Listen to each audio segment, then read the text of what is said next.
안녕하십니까. 12월 8일 부동산에 관한 아주 특별한 이야기, 부동산 별별서에 오신 여러분을 환영합니다. 자, 오늘 이제 12월에 본격적으로 접어드는데요. 추워요. 아우, 날씨 엄청 추워요, 그죠? 네. 아우, 제가 지방강에 다니다 보면 지방 확실히 따뜻하더라고요. 부럽습니다. 코끝은 아니시더라고요. 코끝은.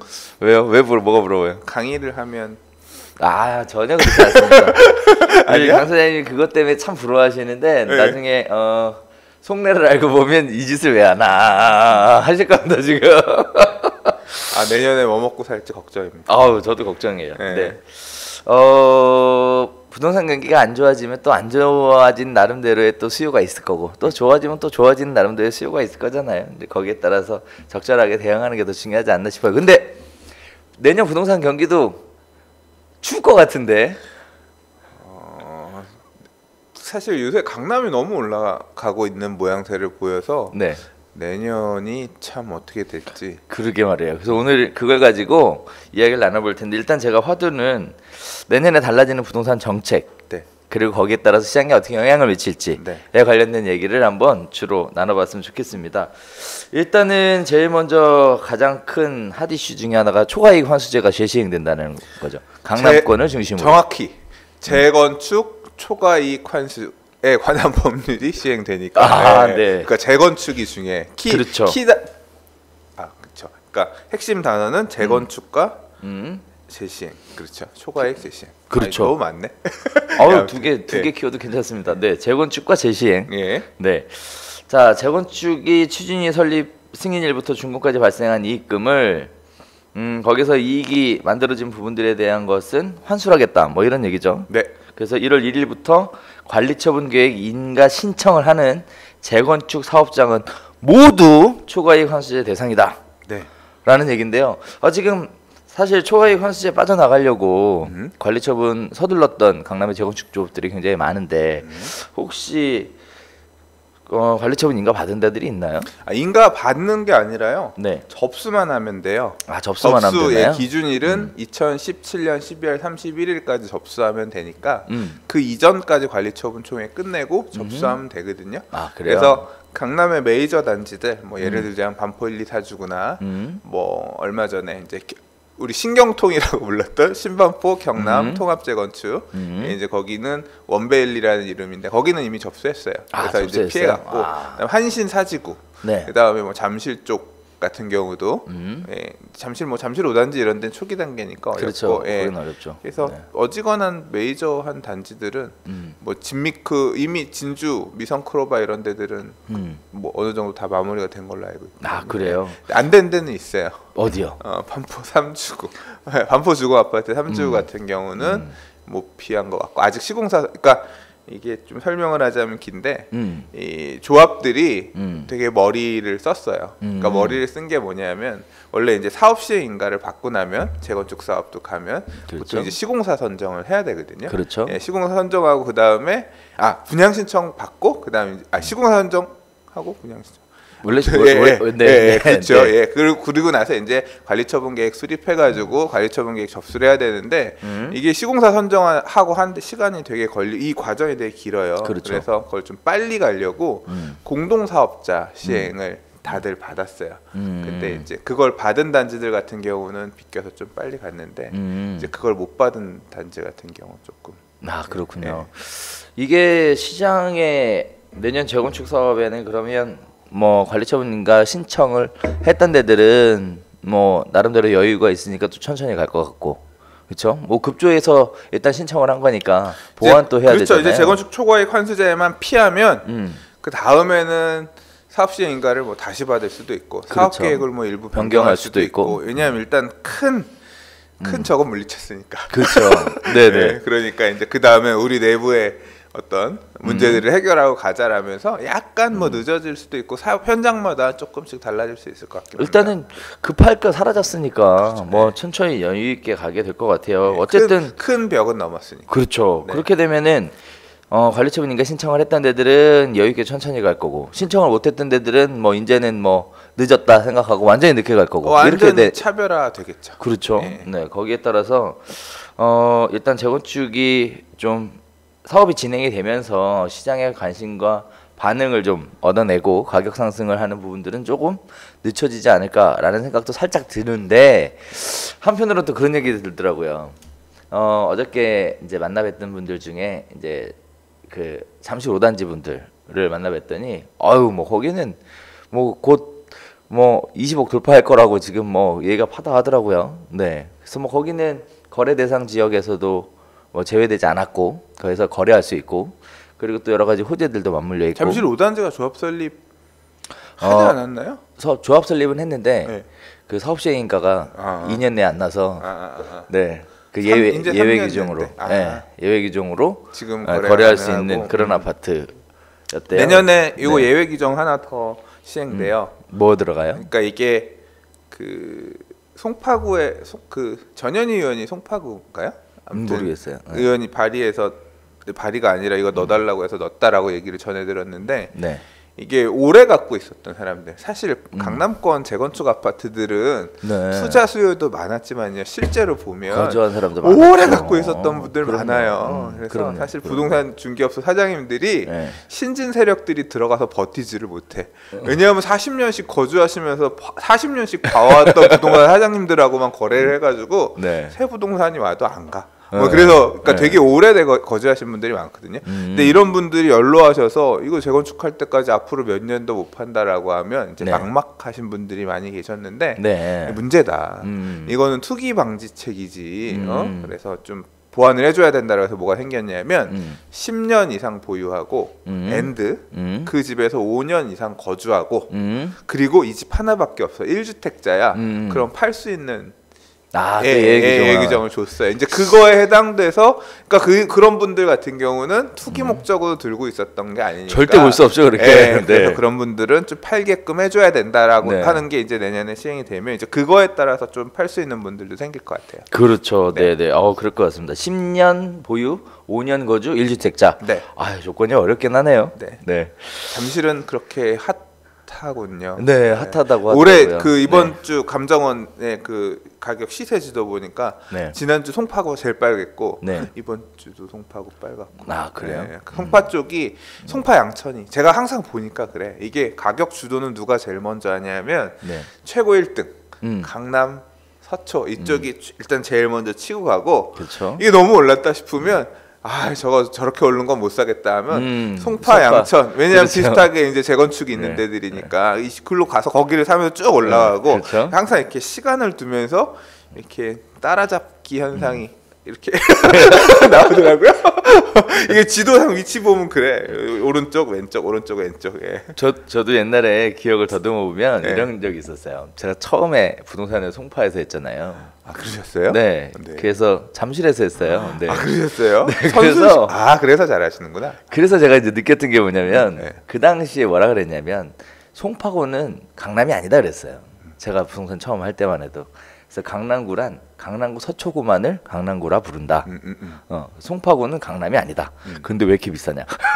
이런 얘기들 굉장히 많이 하셨거든요. 요새 잠실이 원래 맞아요. 강남구는 쪼개진 거예요, 강남구가 원래. 분구된 거고 강남 서초는 송파구는 원래 성동구 권역인가 성동이었어요. 그러니까요. 그래서 옛날에 성동 세무서 이런 게 송파구에 있었잖아요. 네. 성동 그랬죠. 네. 게다가 이제 831 대책 나오면서 네. 묶어준 거죠, 예쁘게. 근데 잠실이 강남 3구. 요새 저 삼성동 개발 이런 거 하는 것 때문에 네. 되게 관심이 높아요. 아무래도 지리상으로는 그렇게 먼 거리가 아니기 때문에 삼성 뭐 그 현대자동차 이제 그렇죠. 아주 가깝죠. 개발하고 뭐 지하도시 개발하고 이런 거에 관련해서 결국 거리상으로 보면 뭐 아시아 선수촌 아파트, 엘스 뭐 이런 데들 같은 경우 지하철역으로도 멀지 않고 그렇죠. 직선 거리로도 멀지 않기 때문에 그렇죠. 보이잖아요, 이렇게 보면. 네, 굉장히 어떤 기대감이 높은 것 같아요. 그래서 또 많이들 보시는 것 같습니다. 자, 이렇게 돼서 그러면 재건축에 관련된 부분들이 사업이 탄력을 받아서 진행이 되면 뭐 관심들을 받을 수 있겠지만 아무래도 빨리 진행이 될 것 같지는 않아서. 그거는 모르겠어요. 왜냐하면 아닐까요? 초과이익 환수제를 저도 한 번도 계산해 본 적이 없거든요. 그러니까 아마 이제 정비업체들에서 또는 뭐 이제 그 신탁으로 가는 데들 같은 경우는 아마 이제 계산을 해보겠죠. 예, 그래서 어느 정도 이게 이 정도입니다. 이제 결국은 계산을 해보고 우리가 지금 갈 건지 그냥 아이 모르겠다 이 돈 내고는 못하겠다 해서 가다가 멈춰 세울 건지 이제 그건 정비 조합 결국 조합이라고 하는 거는 그 집 갖고 계신 소유자분들의 의견이 중요하니까 사업장마다 이제 그 판단을 내리는 시점이 실제로 이제 그 성적표를 받아봐야 할지 말지 나올 거 아니에요. 그러겠죠. 예, 이제 근데 제가 이제 보면 지금 막 이제 조합 설립을 하면서 추진하고 있는 지역들은 되게 많아요. 그러니까 부동산 상승장이라고 생각하고 있기 때문에 물 들어왔을 때 어느 정도 지금 진도를 빼놔야 그렇죠. 나중에 갈 수 있다라고 생각해서 뭐 지금 분당이 움직이는 것도 저는 결국 그런 보석 중에 하나라고 생각하고 그럼요. 예, 송파의 네. 중층 아파트들이라든가 중층 아파트들 중에서 대지지분 지금 깔고 있는 중형평으로 구성된 재건축들은 지금 본격적으로 움직이고 있거든요. 목동이 움직이고 있는 것도 같은 이유고. 그래서 일단은 그런 계산은 추후에 해보겠지만 그래도 분위기가 지금 탄 상황이기 때문에 멈춰서기보다는 저는 일단 사업 진행은 다들 할 것 같아요. 예. 제가 이제 여담인데 네. 보통 재건축 같은 거 안전진단 받잖아요. 네. 안전진단을 통해서 여기는 재건축이 요구된다, 뭐 네. 리모델링이 요구된다, 뭐 이런 식의 것들을 안전진단을 받는데 우리나라 아파트 참 튼튼하게 잘 짓나 봐요. 굉장히 오래 살아요, 그죠? 뭐라고요? 굉장히 오래들 산다고. 아, 그 아파트에서? 네. 그렇게 그런가요? 그렇죠, 오래죠. 40년? 40년이면 굉장히 긴 기간이죠. 그렇지 않나요? 저는 용산에 있어서 네. 1940년대, 50년대에 지어진 건물들이기 때문에 저는 사실 잘 모르겠어요. 예, 한편도 이런 생각이 드는 거예요. 네. 그 도시계획 역사들 보면 예전에 그 와우 아파트 붕괴 사건 네, 이후에 네, 네, 네. 이 재개발이나 재건축 관련된 부분들이 네. 이제 굉장히 핫 이슈가 됐었거든요. 그런 차원에서 보면 그런 식의 큰 문제가 생기지 않는 한 사업이 막 빨리 진행되거나 하는 그런 기대는 하기가 좀 어려울 것 같아요. 그 시절은 진짜 문제가 있었던 것 같아요. 네. 뭐 아파트 짓는데 6개월 이렇게 막 지금도 빨리 짓는 돈 빨리 짓잖아요, 사실. 빌라 하나 이렇게 좀 낮은 건물들은 몇 개월 안에 짓지만 아파트를 6개월 만에 짓는다는 건 이게 낮았으니까 아파트가. 그랬나? 네, 낮았죠. 네. 네. 아무튼 네, 4층으로 아파트 짓고 근데 그랬었으니까. 제가 네. 큰일 난 것 같아요. 왜요? 우리 지금 5번까지 써놨는데 아직 1번인데? 아, 나머지는 짧아요. 아, 네. 자, 두 번째 주제로 넘어가겠습니다. 네. 분양권 전매 양도소득세가 50% 중과되는 부분이 있죠. 1월 1일부터 모든 지역은 아니고요. 조정 대상 지역 내에 거래되는 분양권은 보유 기간에 상관없이 양도세율을 50% 적용하겠다. 그리고 다주택자 가운데 2주택자는 4월 1일 이후 조정 대상 지역 내 주택을 양도할 경우 10%, 3주택 이상자는 20%의 가산세율을 붙이겠다. 그러면은 양도세 기본세율이 6에서 40%니까 42. 그렇죠. 예. 세율도 조정 이번에 된 것 같아요. 아, 세율도 조정됐나요? 네. 아, 그러면은 우리나라는- 42. 네, 40. 그러니까 우리나라는 되게 근데 그거 해당되는 사람 많지 않겠지. 그렇게 차익이 많이 나는 분들은 많지 않겠지만 네. 우리나라는 그래서 되게 네. 세금이 많은 나라가 되는 것 같아요. 그러면은 3주택자 이상의 경우 최고 세율이 양도소득세율이 62%가 되는 거네요. 거기에 이제 주민세 10%. 주민세가 10%나 돼요? 그러니까 주민세가 아니라 지방소득세 정확하게 옛날에 주민세, 네. 예, 지방소득세 지금 명칭이 바뀌었죠. 예. 그럼 뭐 팔면 분양권 일단 첫 번째는 분양권을 사서 차익이 많이 남아도 세금으로 다 내고 나면 남는 거 없다. 근데 누진이니까 네. 구간에 따라서 그 얼마 금액 초과에 대해서만 그 60 몇 %가 되는 거고요. 아니 분양권. 분양권 55% 그냥 네, 그냥 50% 분양권은 그냥 50% 뭐 그냥 다 절반 예. 이상 뜯어가는 거죠. 분양권 같은 경우 원래 1년 내 50%, 2년 내 40%, 2년 지나면 일반 세율 뭐 이렇게 됐었는데 그냥 기간 상관없이 50% 거기에 지방소득세 10% 하면 55% 지금 그렇게 바뀌는 거죠. 아, 그게 그러니까요. 내년 1월 1일 시행이에요. 그러니까요. 이거 되게 제가 이거 사실 이게 이번에 국회에서 넘어갔습니다. 통과됐습니다. 뉴스 네. 읽으면서 네. 얘기를 했었는데 분양권은 조심해야 돼요. 뭘 조심해야 되냐면 지금 12월 8일이잖아요. 그렇죠. 이제 분양권 이제 중과된단 말이에요. 그럼 올해 안에 세율 좀 낮을 때 팔아야겠다라고 지금 딱 마음 먹고 팔려고 부동산에 전화하면 안 돼요. 왜요? 일단 건설회사에 전화해야 돼. 왜요? 이번 달 명의변경 날짜 언제예요? 물어봐야 돼. 왜냐하면 이게 분양권은 등기하는 게 아니라서 건설회 가서 명의변경해야 되는데 보통 건설회사가 명의변경 날짜 정해주거든요. 그렇죠. 12월은 뭐 12월 15일 날 한 번이 있습니다. 그런데 그때까지 매수자 못 맞추면 어쩔 거야? 못 파는 거죠. 네, 그래서 이 명의변경 날짜를 먼저 알아보시는 게 중요해요. 근데 사실 뭐 이미 이렇게 할 거다라고 파리 대책에서 얘기했기 때문에 대부분 다 준비는 하셨겠지만 그랬겠죠. 예. 네. 분양권은 그래서 12월 말까지 판다고 해서 내 12월 31일 날 잔금 받을 수 있는 매수자를 찾는다고 다 마무리되진 않을 수 있다. 그게 뭐 네. 그게 찾기도 쉽지 않겠죠. 기간이 요새 근데 정해져 얘기 있으면. 들어보니까 그래요. 이게 지역마다 온도차가 되게 크다는 게 이게 확실히 투기 지역이랑 투기과열 지구랑 조정 대상 지역이랑 약간 온도차가 다르대요. 그래서 제가 모 지역에 얘기를 전해 들었는데 분양권 거래가 꽤 많이 된대요. 그러니까 소유자들도 그냥 이참에 내년에 10% 세금 지금 1년 지나서 40% 세금 구간인데 내년이면 50% 구간 되는 게 그 세금이 크니까 그냥 올해 연말 안에 정리하고 가자라고 하면서 내놓고 사고 내놓고 이게 거래들이 지금 되게 활발히 되고 있는 지역도 있다라고 들었어요. 그렇군요. 부러웠어요. 그렇군요. 네. 네. 거래가 된대. 자, 다주택자도 지금 양도소득세율이 10%에서 20% 가산세율이 붙어서 상당히 고효율의 소득세를 부담해야 되는 상황이 됐습니다. 거기에 따라서 이제 예상되는 것들이 지금 여러 가지 흘러나온 얘기들 보면 똘똘한 지역에 갖고 있었던 것들은 어차피 뭐 금방 팔 생각이 아니었으니까 뭐 계속 갖고 있을 것이다. 그래서 시장의 매물이 돌지 않을 것이다. 이런 식의 얘기들이 나오고 있고요. 또 그렇게 시장의 관심을 주목을 받지 못했던 지역들에 대해서는 이제 기간 내에 문제 생기기 전에 처리하기 위해서 순환이 좀 돌아가는 것 같고 이렇게 정리해 볼 수 있을 것 같습니다. 어떻게 생각하세요? 뭐 내년에 팔 계획 없어요? 저는 이게 그 당시랑은 좀 달라요. 10년 전에 그러니까 이게 정확하게 이제 이 10년도 아니야. 13년 전 막 이 시절의 일들을 기억해야 되니까 이제 또 좀 약간 그런데 원래 이제 그 당시에도 3주택 중과가 처음 생겼고 그렇죠, 있었죠. 그다음에 이제 2005년 8.3.1 대책 때 2주택 중과까지도 묶으면서 그 당시는 지금보다 더 했어요. 2주택은 50%, 3주택은 60%, 10% 플러스 이렇게 해서 그냥 단일 세율로 묶어버렸거든요.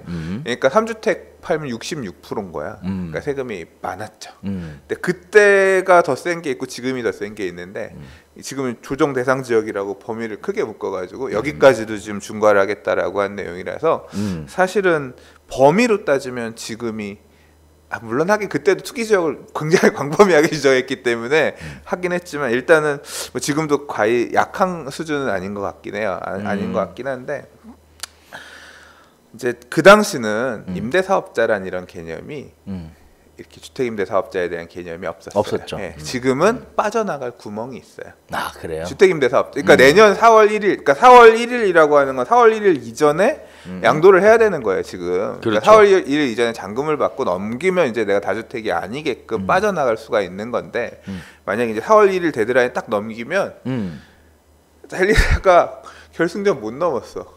그럼 어떻게? 끝까지 일단은 가 안 가지. 물건 안 팔지. 일단 아이씨 못 넘었다 생각하고 여기서 내가 어떻게 할지를 결정하겠죠. 그러니까 임대사업자를 내든 아니면 에이 세금 늘어났으면 내가 늘어나는 세금까지도 매수자 네가 사고 싶으면 사든가 해서 아유 그냥 호가를 엄청 높여버리거나 그러면 호가를 그렇게 높여버리면 매수자가 야 그거보다 쌀 때도 안 샀는데 미쳤다고 내가 그 돈 주고 사냐? 라고 하는 지역 같은 경우는 가격이 정체가 될 것이고 제발 그 금액에라도 팔아주세요. 시장이 요동치면서 가면 덥석 무는 거래 사례가 나오면 폭등 장세가 되는 거죠. 아 그렇게 생각은 안 하고요. 아니 그러니까 난 가능성에 대한 얘기를 하는 거야. 가능성. 안 하고 과거의 경험들을 살펴보면 사실 세율이 이렇게 올라가서 가니까 사지 말라는 신호잖아요. 사지 말라는 신호. 그리고 세율이 이렇게 올라가니까 또 팔 사람들은 세금 무서워서 못 팔거든요. 그래서 4월 1일이 아니라 벌써부터 팔아야 되겠다. 내가 계속 지속적으로 보유할 만큼의 여력이 안 된다 하시는 분들은 지금 매도세로 나오는 것 같고 그런 것들이 거래가 되는 것 같고요. 그렇지 않은 부분 물량에 대해서는 앞으로 오랜 기간 묶여 있지 않을까. 사실 그래서 한편으로 이런 생각도 들어요. 부동산 가격이 올라가냐 내려가냐에 대한 문제도 있지만 부동산 거래에 관련된 부분은 얼어붙지 않을까. 거래량 자체는 얼어붙지 않을까 이렇게 생각을 하고 있습니다. 세 번째죠. 네, 신 DTI 제도가 드디어 시행이 됩니다. 그래서 대출을 많이 안 해주겠다는 거죠. 그리고 다주택자는 신규 주택 담보 대출을 할 때 만기를 15년으로 제한해서 DTI비를 좀 더 엄격하게 계산하겠다. 뭐 이런 얘기가 불과 얼마 전에 나왔었는데 드디어 시행이에요, 그죠? 그리고 또 이런 것도 있어요. 내년 하반기에는 DSR 제도가 시행된다. 그래서 총체적 상환 능력까지 심사를 해서 주택담보대출뿐만 아니라 신용대출에 대한 부분까지도 점검하겠다라고 하고 있어요. 사실 대출제도에 관련돼서는 지금 부동산 경기 지금 가장 많이 들려오는 얘기들이 뭐냐면 그 취득자금 증빙에 관련된 부분 때문에 매수하려고 하시는 분들이 다 주저주저한다. 그리고 대출이 생각보다 많이 안 나와서 사고 싶은데도 불구하고 사지 못하는 사람들이 많다. 이런 얘기들이 지금 관심 받는 지역들에서는 굉장히 많이 나오더라고요. 네. 과잉 유동성을 효과적으로 잡고 있다라는 얘기라고도 할 수 있죠. 네. 그렇죠. 네. 한편으로 생각하면 이런 생각도 들어요. 반면에 신 DTI 제도가 어떻게 보면 지금 전세를 구하면 전세자금 대출, 집을 사면 담보대출 이렇게 대출이라는 제도를 이용해서 이렇게 사시는 분들이 비중이 굉장히 높아요. 그럼에도 불구하고 대출이 이렇게 제도를 빡빡하게 만들어 버리면 아무래도 주택 구매력이 있는 분들 중에서도 좀 정말 안정적인 구매력이 있는 사람 이외에는 주택을 구입하는 게 굉장히 어렵지 않을까. 부자만 집 더 사란 소리냐? 그 얘기죠? 그렇죠. 뭐 어렵게 얘기해. 근데 그런 비판은 항상 네. 뭐 있어 왔죠. 그러니까요. 근데 감안하고 일단 전체적으로 시장의 열기 과열을 뭐 어쩔 수 없는 거지 뭐. 부자가 집 많이 사는 거지 뭐. 흉년에. 그러게요. 근데 어떻게 하겠어요. 저도 한편으로는 그래요. 뭐 우리 방송 보시면은 니네가 잘 몰라서 그러는데 집값 폭락할 거다. 뭐 이런 얘기도. 그리고 뭐 되게 많이 나와요. 굉장히 많이 나와요. 그죠? 네. 그런 부분들 금리 조금 올라가면 집값 폭락이다. 금리 우습게 생각하냐. 뭐 내년에 가계 부채가 그거에 따라서 집값 폭락할 거다. 그런 말씀하시는 분들 많아요. 뭐 그럴 수도 있죠. 뭐 그럴 수도 있겠죠. 네. 네. 이런 부분들이 아무래도 금리가 올라가도 폭락 안 하려고 대출을 처음부터 막나 봐요. 네. 그런 부분도 가계 부채가 좀 부실화되는 걸 막기 위해서 선제적으로 대응하고 있는 거고 신 DTI 제도도 시행하면 전체적으로는 기본적으로 그러니까 신 DTI 제도의 개념 자체는 그러니까 원리금 상환하는 금액을 기존에 있던 대출들까지 다 넣는다는 거잖아요. 그렇죠. 기존에 있는 대출은 뭐예요? 다주택자잖아요. 그렇죠. 기존에 대출을 받아놓은 것도 원금까지도 상환 금액까지도 고려해서 가겠다는 거니까 결국 다주택자한테는 대출을 더 안 해주고 그다음에 이제 무주택자한테는 오히려 앞으로 예상되는 늘어나는 그러니까 나이가 좀 어린 무주택자 같은 경우는 앞으로 늘어나는 소득을 고려해 좀 더 해주겠다라는 부분을 사실 이렇게 중의적으로 담고 있는 제도거든요. 그래서 실수요자들 이제 내 집 마련하기 위해서는 뭐 그렇게 또 부정적인 측면만은 아닌 것 같아요. 아닌 그렇죠. 것 같고 맞아요. 네. 뭐 일단은 뭐 국가 경제도 생각해야 되니까. 네. 아무래도 금리가 올라간다는 건 거의 기정사실화 된 내용 같잖아요. 금리가 이제 얼마까지 올라갈 거냐도 되게 중요한데. 네. 그러니까 뭐 지금 일단 그건 한국은행에 물어보는 걸로. 자, 이렇게 정리하시고 자, 네 번째로 가겠습니다. 네. 자, 주거복지 로드맵. 얼마 전에 발표가 됐었습니다. 문재인 정부가 앞으로 주택 시장에 대해서 정책적 방향을 이렇게 끌고 가겠다라는 내용이 발표가 됐었는데요.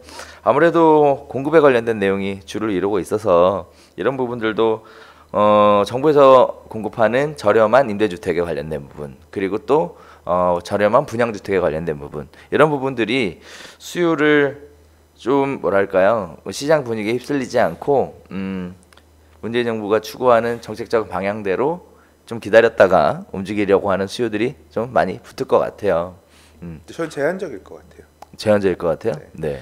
애초에 주거복지 로드맵에서 나온 지역들 자체가 서울은 없고요. 그러니까 없죠. 서울에서 얘기하는 거는 결국 배려계층에 대한 말 그대로 공공 지원 개념이 들어가는 임대주택 공급을 하겠다는 거니까 대학생들이 뭐 기숙사 쓰든 또는 뭐 말 그대로 청년들이 좀 저렴한 임대주택 그거는 사실 지금도 이미 시장이 차별화돼 있어요. 우리가 있죠. 얘기하고 있는 부동산 시장이랑은 좀 다른 데라서 별로 중요치 그렇게 없고 결국 그러면 주택을 공급받으려는 데들 중에 제일 큰 부분은 뭐냐면 신혼부부거든요. 네. 그래서 신혼희망타운 같은 경우는 굉장히 관심들을 끌 것 같아요. 그래서 신혼부부 또 범위도 넓게 봐주고 네. 하겠다고 했기 때문에 그런 수요층들 같은 경우는 내년에 신혼희망타운 되게 인기 지역들에서 물량들 나오잖아요. 네. 그래서 이제 그런 수요들 같은 경우는 당연히 이제 청약에 관해서 되게 굉장히 핫할 거라고 생각하고요. 그거 근데, 이외에는 사실 여기서 배려 포함되어 있지 않은 사람들이랑은 네. 크게 상관이 없어요. 전 개인적으로 그런 생각도 좀 들어요. 뭐 신혼부부다라고 얘기를 하는 것도 좋은데 일단은 사실 분양권 시장이 달아오르게 되면서 경기도 일대 신도시 분양권 가격 굉장히 많이 올랐거든요. 거기에 사실 저 가까운 지인들도 그쪽 지역에 관심을 갖고 있다가 올라간 핏값 때문에 주저주저하고 하셨던 분들 많아요. 실제 그분들의 거주지는 서울의 빌라에 살고 있거든요. 근데 이참에 옮겨보겠다라고 하셨던 분들이 상당히 많은데 이런 내용이 발표가 되면서 얘기가 쏙 들어갔어요. 그러니까 청약하겠다. 네, 청약해서 그쪽으로 가겠다 이거죠. 그건 현명한 판단이 아니지. 그렇게 쏙 들어갔어요. 일단 시장 분위기. 그러니까 이게 중요한 거야. 지금 이제 뭐 금토지구고 뭐고 공급한다고 하면 내년에 하는 게 아니잖아. 아니죠. 몇 년 뒤야 이게. 아니죠. 5년 뒤에 할지 7년 뒤에 할지 모르던데. 그렇게 오래 걸릴 수도 있죠. 그러니까 정책을 정확하게 봐야죠. 그렇죠. 제가 얘기하잖아요. 아니 제 얘기가 아니라 그들은 그래서 그러니까 그런 분들이 정확하게 그런 부분을 여기가 나온다는 얘기가 당장 나오는 게 아니고 차후에 그리고 그때 가서도 내가 못 받을 수 있어. 못 받죠. 왜냐하면 지금도 청약 가점이 얼마나 높아야 받을 수 있고. 그러니까 말 그대로 그렇죠. 그런 데 들어가는 사람들은 굉장히 준비된 선수들이 들어가요. 근데 한편으로 보면 지금 현재 사람들이 생각하기에 프리미엄이 너무 높다고 생각하는 거예요. 그러니까 어차피 살 수 없으니 다음 타선으로 이걸 준비하겠다는 거죠. 시간이 오래 걸리는 거에 대해서는 그들도 대부분은 인지는 해요. 그래요. 다만 우리가 얘기하듯이 5년, 7년, 10년을 생각하진 않을 뿐이지. 네. 나중에 가서 나한테 기회가 올 거야. 그러겠죠. 네. 근데 사실 한편으로 그렇지 않아요? 미리 이런 부분들 준비해 놓으면 언젠가 쓸 일 있겠죠. 그죠? 뭐 누구 말 맞다나 결단을 되게 잘해야 될 것 같아요. 누구 말 맞다나 내년부터 부동산 가격이 폭락되면 또 알아? 노른자 땅 위에 그 청약 미달 사태 벌어질지 뭐 옛날에도 그랬었던 일인데 뭐 다시 발생하지 않으리라는 법도 없고요. 네. 네. 자 이제 마지막으로 5번째 보겠습니다. 자 오피스텔도 네 우리가 보통 주택 시장을 묶으면 오피스텔 쪽 시장으로 막 번져 나갔었죠. 자 오피스텔도 아파트 규제 강화로 반사이익을 얻은 것을 미리 막기 위해서 300세대 이상의 오피스텔은 인터넷 청약 의무화하겠다라고 지금 하고 있습니다. 그리고 또 지역 거주자 물량의 20%를 우선 분양해서 외부 수요자들이 엄청나게 몰려서 줄서기 하는 것들을 막겠다. 라는 내용이 지금 준비되고 있는데요. 저는 이거는 별로 와닿지 않는 것 같아요. 저 완전 와닿아요. 그래요? 네. 그럼 왜냐면 뜨거울 거다? 아니 그게 아니라 그런 뜻이 아니라 보통 우리가 대표적으로 얘기하자면 저한테 막 소스 주거든요. 어디 청약해라. 근데 다 오피스텔이에요. 그게 네. 저는 이제 네. 실무적으로 네. 보니까 이게 10년 전에는 어떻게 규제를 했냐? 오피스텔 쪽으로 이렇게 아파텔이라는 이름으로 바꿔가지고 이런 식으로 과열되니까 2004, 5, 6년 이때는 어떻게 했냐면 아파텔이라는 말을 못 쓰게 했어요. 그러니까 오피스텔을 아파트처럼 보이게끔 하는 말을 못 쓰게 하다가 나중에 어떻게 바꿨냐면 이씨 오피스텔이 바닥 난방을 해? 바닥 난방 하지 마. 그래서 전용 면적 얼마 이상은 바닥 난방을 못 해서 짓게끔 이렇게 그렇죠. 바꿨어요. 그래서 그 당시에는 오피스텔은요 전기 온돌 까셔서 사시면 뭐 이런 식이었단 말이에요. 그렇게 가다가 이제 멈춰 서고 나서는 다 주저앉았죠. 다 주저앉았죠. 네, 다 주저앉았는데 지금 얘기 들으시는 그런 오피스텔들이 뭐냐면 굉장히 좋은데요. 그러니까 들으셨다라고 하는 뭐 지역들, 예, 뭐 어디에 무슨 오피스텔 어디 넣어보라고 했던 어디 오피스텔 이런 것들 있잖아요. 그죠? 200만 원, 그 지역에서 뭐 그러니까 그게 다 신도시잖아요. 신도시 그렇죠. 택지지구에 맞아요. 신도시 택지지구는 그 지역 가격 형성하는 첫 번째 요인이 뭔지 아세요? 뭐요? 지하철역이에요. 신도시 택지지구는 그 안에 우리가 분당 들어갈 때도 서현 들어가서 이제 말 그대로 지하철 내려가지고 돌아가는 그 안에서의 주변 그게 되게 한번 거쳐서 마을버스 버스 타고 옮겨야 되잖아요. 그래서 말씀하신 그런 데들이 뭐 보면 거기에 만들어낸 지역에 제일 핵심 지역에 주복 아파트들 끝에 업무 시설로 되어 있는데 거기 오피스텔. 그러니까 굉장히 제한적으로 좋은 애들만 그런 식으로 가고요. 그 오피스텔도 사실 주거용으로 애초에 20평형대 아파트 대체하게끔 이렇게 만드는 애들이라 좀 제한적으로 걔네들을 모든 것을 다 그렇게 같은 급으로 보면 안 된다. 개인적으로 그렇게 생각해요. 아 그렇죠. 물론이죠. 아니 뭐 모든 오피스텔이 다 좋다는 얘기는 아니고 네 그렇다는 얘기는 아니고요. 문제는 그거예요. 제가 이제 얘기하고 싶은 바는 저 서울 사람이잖아요. 근데 부산은 오피스텔 청약을 하고 있다고 여기서. 네. 그거는 그거잖아. 당첨되면 피 받고 판다 그거 아니에요? 그러니까 못하게 하겠다는 거 아니에요 지금. 그거를? 네. 그거 핵심 요지는 그거예요. 분양시장 의무화시키고 외지 사람 못 들어오게 하겠다. 외지 사람 못 들어오겠다. 그러니까 말 그대로 과열을 막겠다. 과열을 막겠다. 그거죠. 그냥. 어차피 주거시장, 주택시장 막으면 오피스텔로 가니까 오피스텔도 미리 가서 이렇게 장벽 쳐놓는 거죠. 네. 투기적 과열을 막겠다. 그렇게 보시면 맞는 것 같아요. 네. 그래서 제가 얘기하고 싶었던 포커스는 그 포커스에서 이제 돈이 많이는 없지만 통장에 있는 몇백이라도 굴리려면 이제 관심을 가졌었는데 그나마도 마이너스로 몇백인데. 저 오늘 마이너스 통장 신청하고 왔어요. 네. 그래서 신용이 좀 있으시네. 마이너스도 만들어지고. 그래서 신용은 좋아요, 저. 아 그래요? 네, 저는 말이 신용이라서 네. 은행에서도 통하더라고요. 자, 그래서 오늘 크게 5가지 살펴봤어요. 일단 첫 번째가 재건축 초과이익 환수제 재시행. 두 번째가 분양권 전매 양도소득세 50%. 세 번째가 신 DTI 제도의 시행.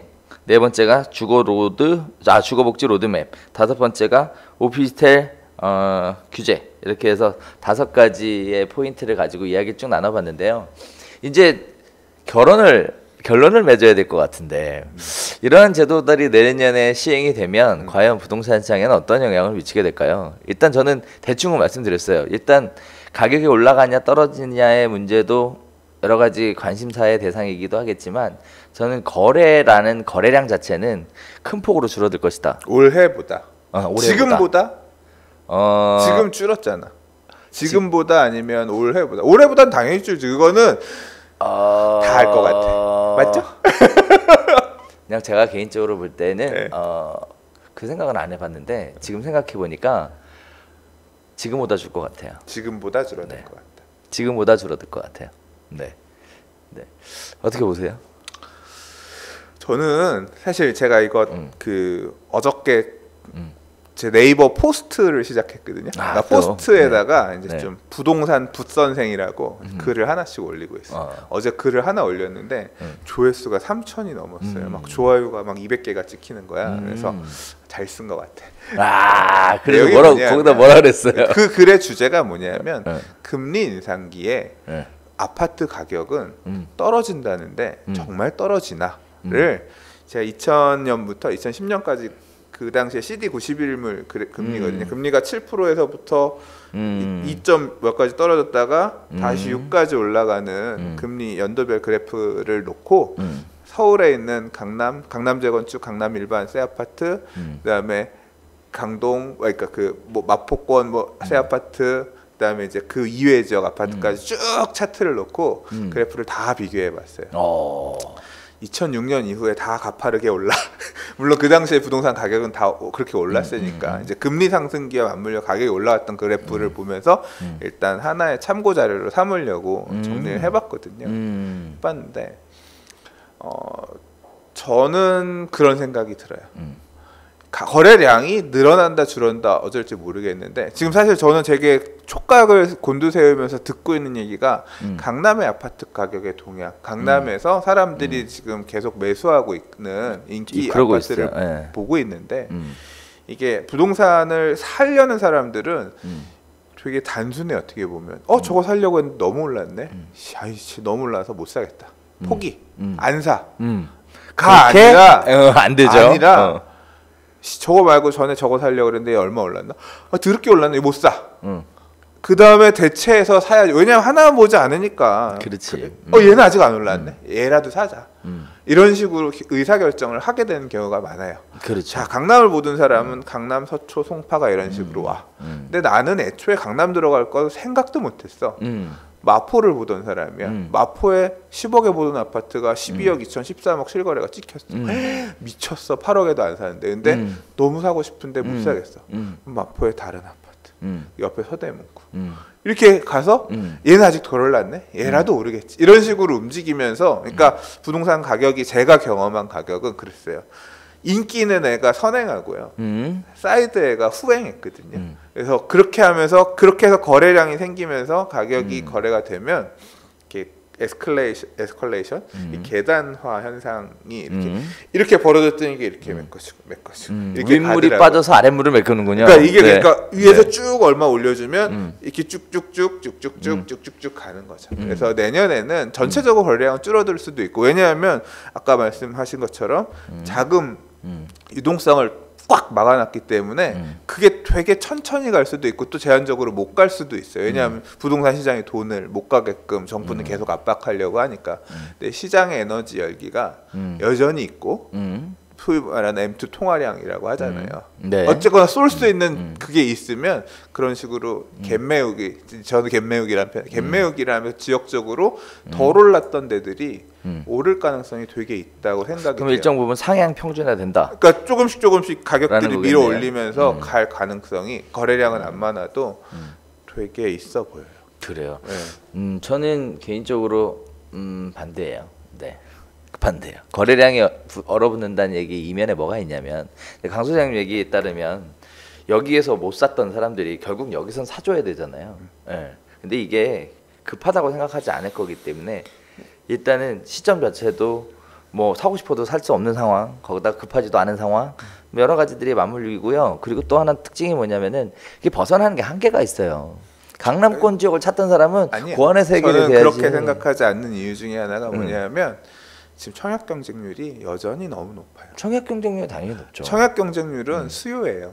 집을 사겠다는 수요. 실수요죠. 네, 그게 서울 안에서 내년에도 분양이 나온다고 할 때 제한적이에요. 그러니까 결국은 경쟁률 30대 1 나오면 29명 집 사고 싶어도 못 사는 거예요. 아, 부동산 시장이 어떻게 하락할 것이다라고 예상하는 상황이면 에너지가 꺼지겠죠. 근데 제가 얘기했던 거는 하락할 것이다라고 얘기한 건 하락이 아니에요. 아니야. 네, 그러니까, 저는 그 그러니까 당연히, 경쟁률에서 에너지가 여전히 많이 보인다는 거예요. 그렇죠. 예. 그러니까 당연히 에너지가 있기 때문에 청약은 당연히 나갈 수밖에 없어요. 근데 문제는 그거죠. 청약을 해서 거주하겠다는 실수요자들의 욕구, 이 부분에 대해서는 시장 자체가 꺼지지 않았기 때문에 지속적으로 있을 수밖에 없어요. 문제는 이제 그게 차후에 거래로 어떻게 연결될 것이냐의 문제인 거죠. 거래량은 줄 수 있지만 제 얘기는 그거잖아요. 전체적으로 갭매우기를 하면서 거래되는 사례들 자체는 그러니까 가격을 끌어올릴 것이다. 말 그대로 쭉 저 사이드에 있는 여기까지 올라가는 부분까지는 모르겠지만 이 강남이 끌어올려주는 그 주변 지역들 이런 것들은 서서히 갭매우기를 하면서 지금도 그렇게 올라가고 있는 과정이 아닐까 생각이 되고 내년은 그렇게 핫하지는 않아도 지나고 나서 보니까 오잉 얘네도 이렇게 올랐네. 그럴 수도 있어요. 짜증난다. 맞아요. 뭐 이런 상황이 생길 수 있다. 제 그래프를 보니까 그랬어요. 강남권 움직이는 거랑 사이드권 움직이는 거랑 그래프 올라가는 시점 차이가 조금씩 나요. 사실 저도 약간 그 부분에 대해서는 동감하는 게 의외예요. 지금 시장 정도 되면은 좀 매수세가 좀 가라앉을 줄 알았어. 근데 전혀 안 가라앉았더라고요. 저희 북카페 어. 지난 그러니까 11월 15일부터 11월 30일까지 활동 지수가 역대 2등이에요. 역대 1등이 언제냐면 이거 투표하면 안 해요? 내년 집값 올라간다 떨어진다. 그거 한번 해보려고요. 근데 그거 그러니까. 제가 사실은 준비를 했어요. 네. 투표를 하는데 네이버에 투표가 네. 3개까지인가밖에 안 들어가. 네. 그래서 투표를 고합. 하려면 제가 아마 별도의 저걸 만들어서 올려야 될 것 같은데 왜냐하면 지역별로 차별화된다는 걸 다 인지하거든요. 그러니까 집값 오른다 하면 뭐 어쩌라는 거야. 강남권, 예, 그다음에 중상위권, 중하위권, 하위권 이렇게 구분해서 해야지 될 것 같아요. 우리 지역 하위권으로 분류해놨다고? 아니지. 그러니까 그 어디가 상위 하위이다는 내가 구분하지 않고 서울 안에서 본인들이 중상, 생각하기에 그거는 어떻게 가격이 차별화될 것 같냐 의견을 물어보고 수도권 지역은 어떨 것 같냐라든가 이런 식으로 좀 결과 한번 볼까요? 언제 그거를 하실 거예요? 좀 해서 한번 네. 투표를 걸어 오래 해야 될 거 아니에요, 어쨌든. 바빠. 돈 버느라고? 아니요, 그러니까 돈 벌 거를 찾느라 바빠서. 그래서 아무튼 준비하는 대로 한번 올려보려고 올해가 가기 전에. 기대됩니다. 기대됩니다. 그러니까 회원들 네. 의견도 한번 보고 싶고 네. 그리고 사실 오늘 이제 말씀해주신 것처럼 제가 아까 팟캐스트 한다 그랬잖아요. 그 팟캐스트에도 그 의견들을 좀 다니면서 녹음해가지고 내년 부동산 어떻게 될 것 같아요? 그런 얘기를 들어보는 것만으로도 너무 재밌어요. 이 사람은 어떻게 생각하는구나, 저 사람은 어떻게 생각하는구나 목소리를 들어. 오늘 하나 따주세요. 뭘요? 내년 부동산 시장 어떻게 될? 안녕하세요, 네오비 조영진입니다. 내년의 부동산 시장은 어떻게 될 것 같습니다. 하나 따주시면 제가 올려드릴게요. 제가 먹고 살 길 좀 만들어 주세요. 방송했던 거하고 다른 얘기를 할 수도 있는데 큰일 났네. 그럼 목소리 변조해 드릴게요. 자, 오늘 2018년부터 달라지는 부동산 정책을 가지고 내년 부동산 시장에 대해서 살짝 맛배기로 예상하는 것까지 보여드렸는데요. 이 부분에 대한 것들은 아마도 올 연말 정도 되면 다시 한번 얘기가 될 것 같습니다. 많은 분들이 고민하시고 걱정하시고 관심 가지시는 과연 2018년 부동산 시장 어떻게 될지 저희 부동산 별별수다와 함께 여러분들도 한번 좋은 아이디어와 생각들 보내주셨으면 좋겠고요. 그리고 동시에 저희 방송을 통해서 내년 시장에 대해서 같이 한번 생각해보는, 고민해보는 좋은 시간 되셨으면 좋겠습니다. 자, 저희가 준비한 시간 여기까지고요. 저희는 다음 주에 또 다시 인사드리도록 하겠습니다. 부동산 별별수다 뭐였죠? 또 까먹었네. 좋아요와 구독하기는 사랑입니다. 네. 자, 여기서 인사드리겠습니다. 감사합니다.